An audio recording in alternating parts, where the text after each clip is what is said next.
Hello. आप सभी का फिर से स्वागत है मर्क्यूरी एकेडमिक्स के इस यूट्यूब चैनल पे। तो आज हम अपना जो हमने चैप्टर स्टार्ट किया था इलेक्ट्रिसिटी उसको कंटिन्यू करते हैं। ठीक है, आज हमको कुछ इंपॉर्टेंट चीजें पढ़नी है। ओम्स लॉ जैसे पढ़ना है। ओम्स लॉ बहुत इंपॉर्टेंट है, तो उसको अच्छे से समझिएगा। इजी चीजें, ज्यादा टिपिकल नहीं है, ठीक है, लेकिन उसको अच्छे से समझिएगा, आगे चल के बहुत काम आएगा वो। तो हम स्टार्ट करते हैं चैप्टर को सर्किट डायग्राम से। आज हमको जो पहली चीज पढ़नी वो है सर्किट डायग्राम। सर्किट डायग्राम मैंने लास्ट क्लास में ड्रॉ किया था, ठीक है। तो उसमें मैंने कुछ सिंबल्स यूज किए थे, राइट, कुछ सिंबल्स थे। तो हम क्या करते हैं जब भी सर्किट डायग्राम बनाते हैं ना, तो कंपोनेंट्स जो हमारे पास, ये जो कंपोनेंट्स है ना, इनको हम कुछ सिंबल्स से शो करते हैं। तो उन सिंबल्स को हम पढ़ेंगे, राइट। चलिए, सिंबल्स को हम याद करिएगा, ये याद कर लीजिएगा कि इस चीज का, इस कंपोनेंट का सिंबल ये होता है, ठीक है। ताकि जब बड़े बड़े डायग्राम्स आएंगे, बड़े बड़े आपको सर्किट डायग्राम्स मिलेंगे, तो आपको इस चीज में कंफ्यूजन नहीं होना चाहिए कि भाई ये रेजिस्टर है या फिर ये रियोस्टेट है। तो इस टाइप की चीजें जो होती है वो ना, ठीक है। चलिए, तो इलेक्ट्रिक सेल क्या है? इलेक्ट्रिक सेल ऐसा होता है, ये देखिए, इसका जो सिंबल होता है वो ऐसा होता है, प्लस माइनस, ठीक है। चलिए, अब बैटरी और अ कॉम्बिनेशन ऑफ सेल्स, एक है तो वो इलेक्ट्रिक सेल है। अब बैटरी है यानी कि कॉम्बिनेशन है उसका, तो कॉम्बिनेशन है तो इसी को साथ में जोड़ दीजिए ऐसे। ये एक सेल हो गया, ये दूसरा सेल हो गया, राइट, प्लस माइनस। ओके, तो ये भी क्लियर होगा, ठीक है। प्लस को मैं एक बार और अच्छे से ड्रॉ कर देता हूं, एक सेकेंड, जस्ट अ सेकेंड, इसको मैं एक बार और अच्छे से ड्रॉ कर देता हूँ। सो बैटरी और सेल में आई होप डिफरेंस क्लियर होगा कि बैटरी क्या है और सेल क्या है, ठीक है। नाउ नेक्स्ट हमारे पास है प्लग की। प्लग की मैंने लास्ट क्लास में भी आपको बताया था कि प्लग की क्या है। स्विच है, स्विच, ठीक है, जो घर में स्विच यूज होता है। अब ये ओपन है, ओपन का मतलब है सर्किट बंद है, ठीक है। अब इसी को क्लोज करना है यानी कि सर्किट को चालू करना है, तो हम कैसे शो करेंगे? ऐसे शो करेंगे। ये की जो है वो इंसर्टेड है, ओके, ये की जो है इंसर्टेड है। ऑलराइट, तो इतना क्लियर होगा आई होप। नेक्स्ट है वायर जॉइंट। जब भी वायर को ज्वाइन करते हैं, राइट, वायर को ज्वाइन करते हैं, तो उसको कैसे शो करते हैं? उसको ऐसे शो करते हैं, ऐसे शो करते हैं, ठीक है। एक सेकेंड, ओके, ये जॉइंट आपको आई होप दिख रहा होगा, ठीक है। तो ऐसे शो करते हैं। Now wires crossing without joining. अब ये तो जॉइंट है, लेकिन अब वायर क्रॉस कर रहे हैं, जॉइन नहीं है, ठीक है। उसको कैसे शो करेंगे? उसका डायग्राम ऐसा है, ऐसा है, ऐसे कुछ हो, हम उसको शो करते हैं, ठीक है। हम नेक्स्ट, नेक्स्ट क्या? Electric bulb. इलेक्ट्रिक बल्ब को हम ऐसे शो करते हैं, ऐसे, ऐसे। एनसीईआरटी में एक और उसका डायग्राम दिया हुआ है, ऐसा कुछ है, देखिएगा आप उसको, ऐसा, देन समथिंग ऐसा। मैं उसको ड्रॉ कर दे रहा हूँ जो एनसीईआरटी में दिया हुआ है, बट वो आप ज्यादा यूज करेंगे नहीं, मुझे पता है, ठीक है। इसको ज्यादा यूज किया भी नहीं जाता है, ये बस ऐसे ही समझाने के लिए दिया है।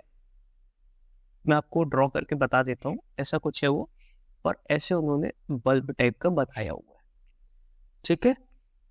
ये एक उन्होंने मेंशन किया, तो मैं बस आपको बता दे रहा हूँ। यहाँ पे प्लस साइन है, यहाँ पे माइनस साइन है। इस डायग्राम को और अच्छे से देख लीजिएगा, यहाँ पे टंगस्टन वगैरह भी लगा हुआ है, ठीक है। बट ज्यादातर आप जो है वो यूज करेंगे ये वाला, और आपको क्वेश्चन में भी मोस्टली यही मिलेगा, ठीक है। तो ये वाले को क्लियर रखिए, ये वाला डायग्राम एक बार आप एनसीईआरटी से देख लीजिएगा, ठीक है। ये वाला डायग्राम आप एक बार एनसीईआरटी प्लीज रीड करते चलिएगा, एनसीईआरटी रीड करते चलिएगा। मैं हर क्लास में बोलता हूँ, बार बार ये चीज आपको बोलता हूँ कि एनसीईआरटी को रीड करते रहिएगा, ठीक है। इस डायग्राम को एक बार देख लीजिए ना। नेक्स्ट है रेजिस्टर और रेजिस्टेंस। रेजिस्टर को कैसे शो करते हैं? इसको शो करते हैं ऐसे, ओके। अब वेरिएबल रेजिस्टेंस, वेरिएबल रेजिस्टेंस को दो टाइप से शो करते हैं। रियोस्टेट में बताऊंगा। रियोस्टेट क्या होता है? डिवाइस होती है जिसमें ना आप लैब में आप हो सकता है आपने देखा हो या नहीं देखा हो। अच्छा, आगे की क्लास में मैं और रियोस्टेट को क्लियर कर दूंगा। रियोस्टेट बेसिकली एक ऐसा होता है कि वायर की लेंथ को कंट्रोल करते हैं, उसमें एक स्लाइडर लगा होता है, वायर की लेंथ को कंट्रोल करते हैं, जिससे रेजिस्टेंस जो है वो चेंज होता है। ठीक है, मैं बताऊंगा अच्छा नेक्स्ट क्लास में, आगे की क्लासेस में अगर मतलब मैं इंक्लूड कर लूंगा रियोस्टेट को। रियोस्टेट की फोटो वगैरह आपको बता दूंगा कि कैसे काम करता है रियोस्टेट। चलिए, ये हो गया आपका वेरिएबल रेजिस्टेंस। ओके, इसको एक डायग्राम और है, और मोस्टली आपको, हालांकि दोनों मिलेगा, पर मोस्टली आपको हो सकता है ये वाला मिले, ऐसा कुछ, और यहां पे एक एरो लगा होता है। ठीक है, नाउ एमीटर और वोल्ट मीटर, ये मैंने आपको लास्ट क्लास में बताया था कि क्या होते हैं। बहुत सिंपल डायग्राम्स है इनके। एमीटर मतलब जो सिंबल्स है, बेसिकली डायग्राम्स के सिंबल्स है, बहुत इजी है। बीच में ए है, प्लस माइनस, और वोल्ट मीटर में बीच में वी है, प्लस माइनस। तो इतना आपको आई होप क्लियर होगा। ठीक है, ये जो डायग्राम्स है, ये जो सिंबल्स है बेसिकली, इनको प्लीज अच्छे से याद करिएगा, क्योंकि ऐसा ना हो एग्जाम में कि ये आपको सिंबल्स ही पहचान में नहीं आ रहे कि ये कौन सा सिंबल है। ठीक है, पता लगा, समझ में नहीं आ रहा कि वी दिया है, वी क्या होता है? वी होता है वोल्ट मीटर, ए होता है एमीटर। और वोल्ट मीटर पैरेलल में होता है, एमीटर सीरीज में होता है। इन सब चीजों को हम नेक्स्ट क्लास में आपको शायद मैं बता दूंगा कि पैरेलल और सीरीज कॉम्बिनेशन जो है वो क्या होता है। ठीक है, रेजिस्टेंस का बताऊंगा तो ऑब्वियसली वो चीजें क्लियर हो जाएगी। ठीक है, रेजिस्टेंस का बोल रहा हूँ, रेजिस्टर्स का बताऊंगा, रेजिस्टर्स का आपको बताऊंगा सीरीज और पैरेलल कॉम्बिनेशन, तो ये सब चीजें क्लियर हो जाएगी। ठीक है, तो नेक्स्ट टॉपिक पे हम चलते हैं, Ohm's law. What is Ohm's law? Okay, तो सबसे पहले हम ओम्स लॉ का स्टेटमेंट पढ़ते हैं। The potential difference V across the ends of a given metallic wire in an electric circuit is directly proportional to the current flowing through it, provided its temperature remains the same. देखिए, V जो भी होगा circuit में, ends में जो भी V होगा, ठीक है, V की जो भी रीडिंग होगी वो डायरेक्टली प्रोपोर्शनल होगी I के। नॉर्मल भाषा में V is directly proportional to I। ठीक है, देखिए इसको और थोड़ा सा समझते हैं। क्या अच्छा, पहले इतना समझ लीजिए, ये समझ में आता है क्या V upon I is equal to constant होगा। ठीक, और V अपॉन I अगर कॉन्स्टेंट है तो मैं जब इसको ग्राफ में प्लॉट करूंगा, ठीक है, ये पोटेंशियल डिफरेंस है। ओके, और ये पोटेंशियल डिफरेंस इस साइड, और ये है करंट। करंट किसमें? एम्पियर में। ठीक है, तो मुझे हमेशा स्ट्रेट लाइन मिलेगी। हाँ, टेम्परेचर सेम रहना चाहिए। ठीक है, टेम्परेचर सेम रहना चाहिए। तो मुझे यानी कि पोटेंशियल डिफरेंस की वैल्यू अगर यहाँ पे है तो करंट जो होगा वो यहाँ पे होगा। पोटेंशियल डिफरेंस अगर यहाँ पे है तो करंट जो होगा वो, करंट की वैल्यू क्या होगी? यहाँ पे। तो basically V is directly proportional to I। ठीक है, यानी कि सर्किट में जो V है, सर्किट में जो V है, जो पोटेंशियल डिफरेंस है, वो डायरेक्टली प्रोपोर्शनल है करंट। ठीक है, इतना आई होप आपको क्लियर होगा।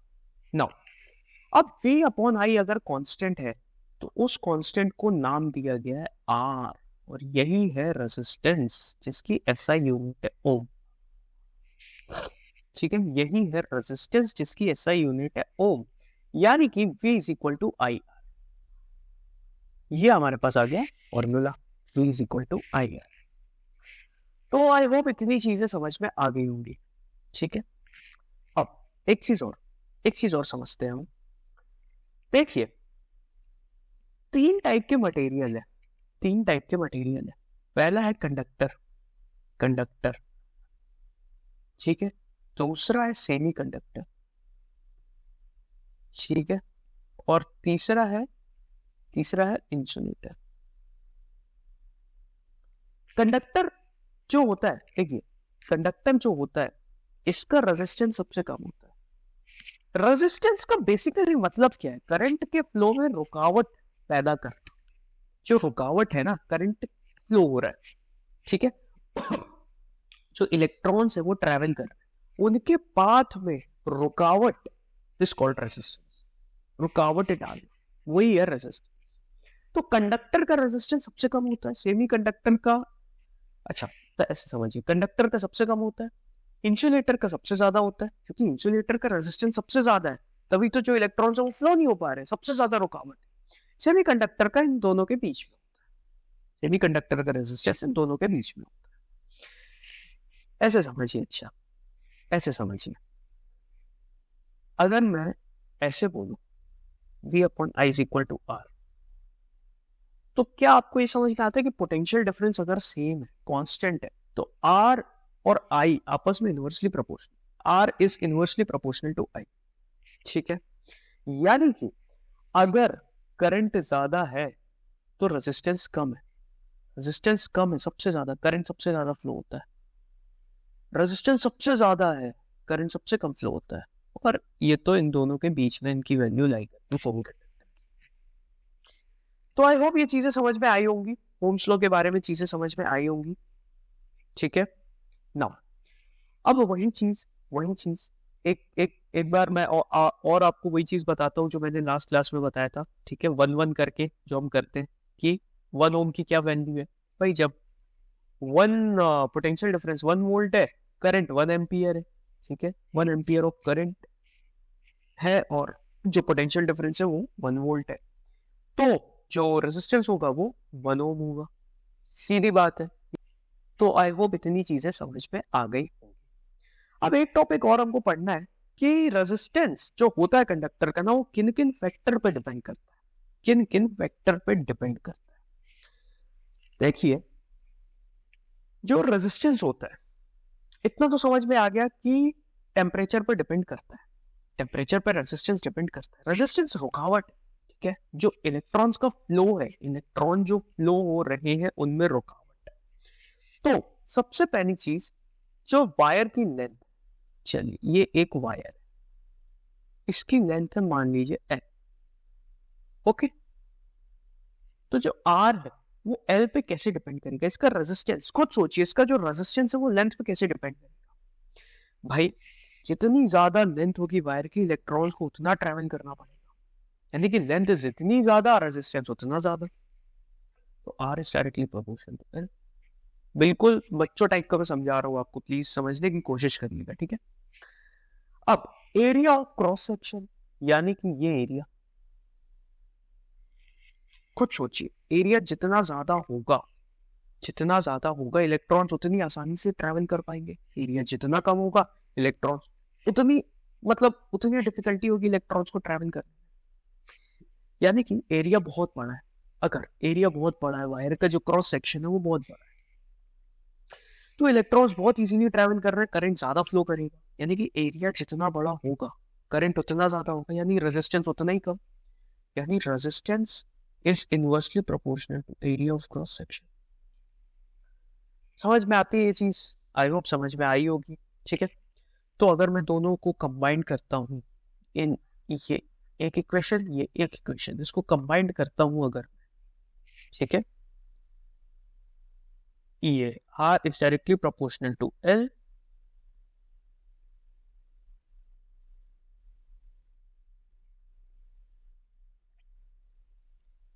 ठीक है, तो इसको और इसको अगर मैं कंबाइन करता हूं तो मैं क्या लिखूं, R is directly proportional to L upon A, ठीक है।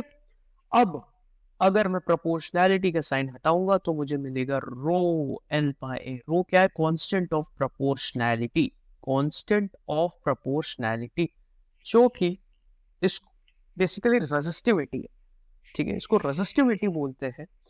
रेजिस्टिविटी और रेजिस्टेंस में डिफरेंस क्या होता है मैं बता रहा हूं। रेजिस्टिविटी का मतलब है, रेजिस्टिविटी और रेजिस्टेंस में क्या डिफरेंस होता है मैं बता रहा हूं। रेजिस्टिविटी का मतलब है, रेजिस्टिविटी की प्रॉपर्टी की वो कितना रेजिस्टेंस लगा सकता है, और रेजिस्टेंस का मतलब है कितना रेजिस्टेंस वो लगा रहा है, स्लाइड से डिफरेंस है, ठीक है। आई होप ये चीज समझ में आ गई हो। आई होप ये डिफरेंस समझ में आया होगा। रेजिस्टिविटी उसकी प्रॉपर्टी, कितना कितना रेजिस्टेंस लगा सकता है, ठीक है। तो अब अगर हम यहाँ पे देखें तो आर जो है वो तीन चीजों पे डिपेंड कर रहा है, रो पे, रेजिस्टिविटी पे, लेंथ पे और एरिया ऑफ क्रॉस सेक्शन पे और टेम्परेचर पे डिपेंड करता है। तो इन चार चीजों पे रेजिस्टेंस डिपेंड करता है। अब जो ये रेजिस्टिविटी, इसकी यूनिट क्या होगी? यूनिट निकालने का तरीका सिंपल है, मैंने आपको बताया था। सबकी पहले यूनिट लिख दीजिए जो जो हमको पता है। रेजिस्टेंस की ओम है, ठीक है। रेजिस्टिविटी की नहीं पता, एज इट इज रहने दीजिए। लेंथ की मीटर है और एरिया ऑफ क्रॉस सेक्शन की मीटर स्क्वायर है। तो ये मीटर इधर जाएगा तो रेजिस्टिविटी की यूनिट क्या आ जाएगी? ओम मीटर। ये रेजिस्टिविटी की यूनिट है, यूनिट है। तो आई होप इतनी चीजें समझ में आई होंगी, ये आपको इतनी चीजें क्लियर होंगी, ठीक है। इतनी चीजें अभी तक जितनी मैंने बताई हैं बहुत बेसिक तरीके से और बहुत ही बच्चों टाइप का बताया मैंने, ठीक है। तो आई होप इतनी चीजें यहां तक तो आपको अभी क्लियर होगा, ठीक है। यहां तक आपको चीजें क्लियर होंगी। अच्छा एक चीज और, ये एसआई यूनिट है, ठीक है, क्लियर रखिए, कंफ्यूज मत होइए, ठीक है। तो इतनी चीजें आपकी क्लियर होंगी। अब रेजिस्टिविटी की अगर मैं बात करूं तो भाई रेजिस्टिविटी कॉमन सेंस की बात है कि कंडक्टर की सबसे कम होगी, इंसुलेटर की सबसे ज्यादा होगी, राइट, ठीक है। टेबल एनसीईआरटी में गिवन है, आपको समझ में आ जाएगा। हमें समझने की बात है कि कंडक्टर्स की जो रेजिस्टिविटी होती है वो सबसे कम होती है, तभी करंट सबसे आसानी से फ्लो होता है, और इंसुलेटर्स की सबसे ज्यादा होती है, ठीक है। और एक चीज और है, एक एक दो छोटी छोटी सी बातें सुन लीजिए। जैसे जैसे जो एलॉय होता है ना, एलॉय एलॉय की रेजिस्टिविटी थोड़ी सी ज्यादा होती है उनके मेटल से। एलॉयस की रेजिस्टिविटी उनके जो मेटल्स है ना, जिन मेटल से वो बने उनसे ज्यादा होती है, ठीक है, ठीक है। और एलॉयस जो होते हैं वो जल्दी ऑक्सीडाइज नहीं होते हायर टेम्परेचर, ठीक है। थ्योरी है, एक तो पॉइंट्स है, एनसीईआरटी में आप रीड करेंगे तो आपको चीजें समझ में आ जाएंगी, ठीक। तो आई होप ये क्लास समझ में आई होगी, बहुत इजी क्लास थी। नेक्स्ट क्लास में हम पढ़ेंगे, हम कंबाइन करेंगे रेजिस्टर्स को सीरीज में और पैरेलल। वो बहुत इंपॉर्टेंट चीज है, उसको बहुत अच्छे से समझिएगा, क्योंकि सीरीज और पैरेलल जो कॉम्बिनेशन होता है ना, कभी कभी बहुत कॉम्प्लेक्स सर्किट्स में समझ में नहीं आता कि ये सीरीज में है कि पैरेलल। उन चीजों को समझेंगे, उनका इक्विवेलेंट रेजिस्टेंस कैलकुलेट करेंगे और फिर और आगे पढ़ेंगे, ठीक है। तो मैं इस क्लास को यहीं पे क्लोज करता हूं। चीजों को पढ़ते रहिए, समझते रहिए, एनसीईआरटी रीड करिए। Thank you, all the very best.